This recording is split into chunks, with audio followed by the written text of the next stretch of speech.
దేవునికి మహిమ కలుగును గాక. ప్రభునందు ప్రియ దేవుని సంగమా, ప్రియ దేవుని బిడ్డలారా,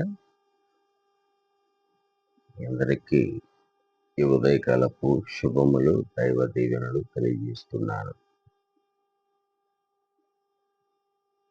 దేవుని యొక్క వాక్యము ఈ రీతిగా తెలియజేస్తుంది: నేనే మార్గమును, నేనే సత్యమును, నేనే జీవమును అని. ప్రభు అన్న ఈ మాటలను ఆధారం చేసుకొని ఆయన మనలను జీవింపజేసేవాడు. ఆయన జీవమునై ఉన్నాడు. దేవుని సన్నిధిలో ప్రార్థించి ప్రార్థన ఫలితాలను పరిపూర్ణంగా మనం పొందుకోవాలి.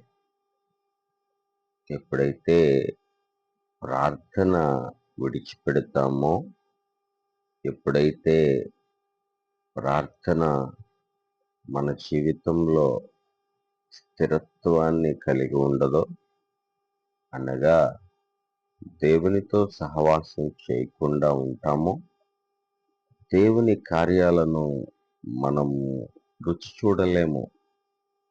ఈ విషయాన్ని శ్రద్ధగా గమనించు. పరిశుద్ధ గ్రంథములో అనేక మంది రోషము కలిగి ప్రార్థించారు. తద్వారా అనేక గొప్ప కార్యాలను చూశారు.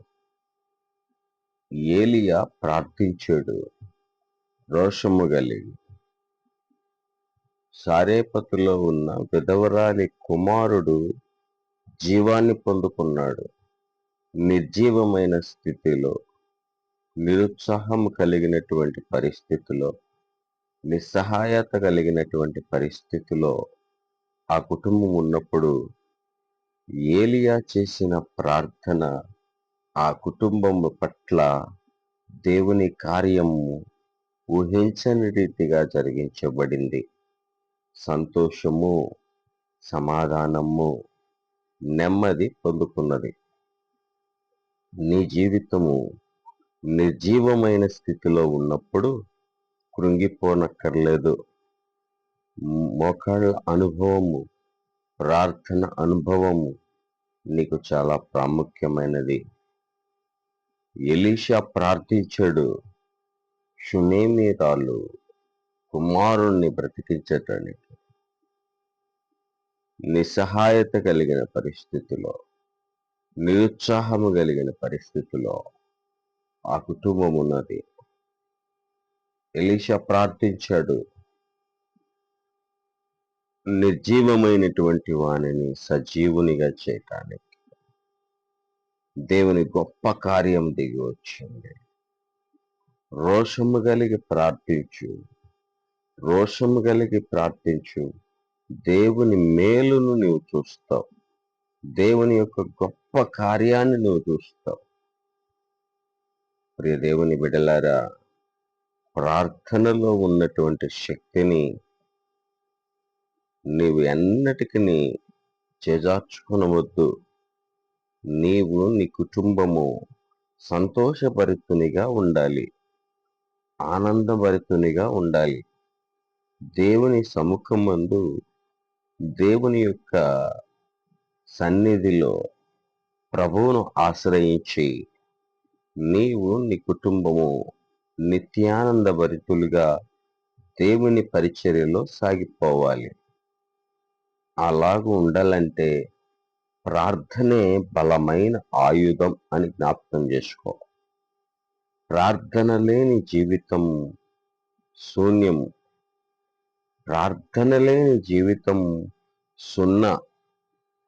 ప్రార్థన ఉన్న జీవితము ఫలభరితమైనటువంటి జీవితం. ప్రభు అంటున్నాడు, నాలో ఉండి నీవు ఫలించాలి, నాకు వేరుగా ఉండి నీవేమి చేయలేవు అని జ్ఞాపకం చేస్తున్నాడు. ఆయన నిజమైన ద్రాక్షవల్లి. ఆయనలో ఉండి మనము తీగలుగా ఫలించాలి, కానీ దేవునికి వేరుగా ఉండి మనం ఏమీ చేయలేము అని దేవుని యొక్క మాటలు స్పష్టం చేస్తున్నాయి. ప్రియ బిడ్డలారా, నీవు నీ ఆత్మీయ జీవితం జీవాన్ని పొందుకోవాలి, ఉజ్జీవింపబడాలి. అలాగుండాలంటే ప్రార్థనే బలమైన ఆయుధం. ఆ ప్రార్థన ద్వారా అనేక మేలులు నీవు పొందుకోవాలి. అట్టి కృప పరిశుద్ధాత్మ దేవుడు మీకు అనుగ్రహించునుగాక. ఆమేన్. ప్రార్థించుకుందాం. తలలు వంచి ప్రార్థనలో ఏకీభవించుదాం. ప్రార్థన.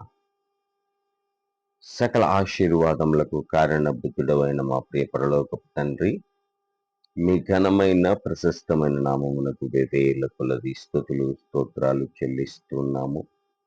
ఈ ఉదయము నీ పాద సన్నిధిని సమీపిస్తున్నాము. మమ్మును పరిశుద్ధపరచండి. ఈ దినమంతయు మీ నామమునకు మహిమకరంగా మేము జీవించున్నట్లు మీ కృప దయచేయండి. ఈ మాటలు వినుచున్న ప్రతి బిడ్డను మీరు జ్ఞాపకం చేసుకోనండి. వారి పట్ల మీ కృప చూపి ఉజ్జీవింప చేయండి. ఆత్మీయ ఉజ్జీవమును వారిలో పురికొల్పండి.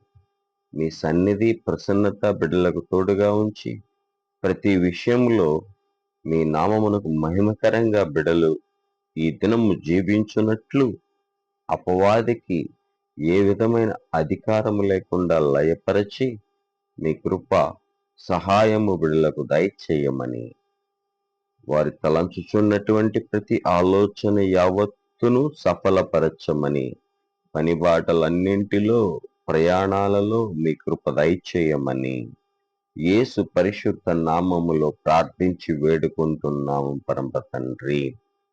ఆమేన్.